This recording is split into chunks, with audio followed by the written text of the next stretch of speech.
Bonjour, Noura Mektouche, je suis économiste. Je voulais juste intervenir très rapidement sur deux ou trois éléments concernant la stratégie américaine.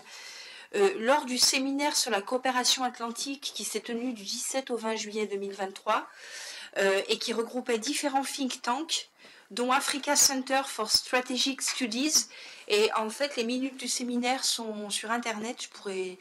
Ceux qui cherchent à le lire, je pourrais leur donner les références. Il a été surtout question des problématiques liées à la piraterie, au trafic illicite, armes et drogues notamment, des deux côtés de l'Atlantique, et notamment dans l'hémisphère sud. Ils sont, on le sait, facteurs d'insécurité maritime, la pêche illégale, les menaces, les crimes et les vulnérabilités maritimes ont été évoqués lors de ce séminaire, donc en 2023, pour mieux mettre en lumière les réponses continentales et régionales possibles et évaluer l'existant en la matière. Et donc, j'aurais voulu évoquer très rapidement la stratégie des États-Unis s'inscrivant dans un tel cadre. Un cadre qui, rappelons-le, est catastrophique.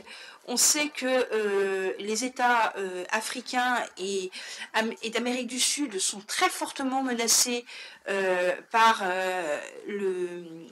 la piraterie et aussi par le trafic de drogue, qu'il y a des milices qui se promènent de part et d'autre de l'Atlantique, que c'est un espace qui est très peu maîtrisé et que ça nous concerne aussi puisque la drogue remonte chez nous, au nord, les milices et les armes aussi. Donc, concernant l'enjeu pour les États-Unis, j'essaie d'être rapide, on remarquera que le Maroc tient une place. Alors, dans ce contexte-là, les États-Unis interviennent. Est-ce qu'ils un peu comme le shérif du monde, quoi, de cet endroit. Et je me suis demandé quelle pouvait être leur stratégie et leur objectif. Le Maroc tient une place particulièrement importante dans ce nouvel accord de coopération et tout le monde se souvient que le même Donald Trump, aujourd'hui au règne des États-Unis, a aussi été à l'initiative, quelques années plus tôt, des accords d'Abraham qui réunissaient Israël et les Émirats arabes unis d'une part et Israël et le Bahreïn d'autre part. Donc il n'en est pas à sa première et on va voir qu'il y en a une autre. On en revient donc toujours finalement au Moyen-Orient de manière plus ou moins indirecte, qui est quand même présent dans ce partenariat exclusivement atlantique à travers le Maroc.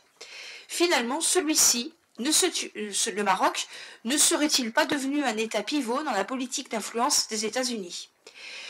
Et j'allais rajouter que ça reste quand même du soft power, concernant les États-Unis, tant que ceux-ci n'utilisent pas leurs forces armées dans la région.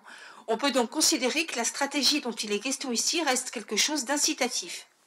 Et l'enjeu pour les États-Unis, c'est aussi de trouver un support leur permettant d'intervenir dans la région, dans un contexte où l'autre force mondiale représentée là-bas par les forces armées de Wagner est présente en Afrique de l'Ouest. Je me suis demandé si c'était ou pas un alibi qui permettrait pour les États-Unis de reconstituer leur action sur le terrain en faisant d'une pierre deux coups et en intervenant sous couvert de coopération à la fois en Amérique du Sud et en Afrique de l'Ouest, les deux parties du monde qui justement relèvent du Sud et sont portées à subir le contre-coup des milices armées, notamment djihadistes pour l'Afrique de l'Ouest, qui fonctionnent grâce au trafic de drogue, sachant qu'il y a des ponts entre les deux. Seuls 32 pays sont partie prenante, c'est aussi parce qu'un certain nombre d'États ont refusé cette entrée états-unienne en préférant rester dans le nouveau paradigme ouvert par la perspective d'un regroupement et d'une coopération au sein des BRICS. Tout aussi mystérieusement, le Brésil, qui est pourtant l'un des principaux États membres de cette toute nouvelle gouvernance, a quand même adhéré, celle des BRICS, je veux dire, a quand même adhéré à la coopération transatlantique. On peut y voir une tentative nouvelle de restauration de l'importance des États-Unis dans le monde, assez subtile, certes, mais j'ai bientôt fini. On renverse le problème et en prévenant les conflits, et c'est ça pour moi la stratégie de Donald Trump, on renverse le problème et en prévenant les conflits, on instaure un mécanisme de coopération en amont de tout conflit éventuel qui pourrait bien s'avérer en cas de besoin utile au retour de la paix.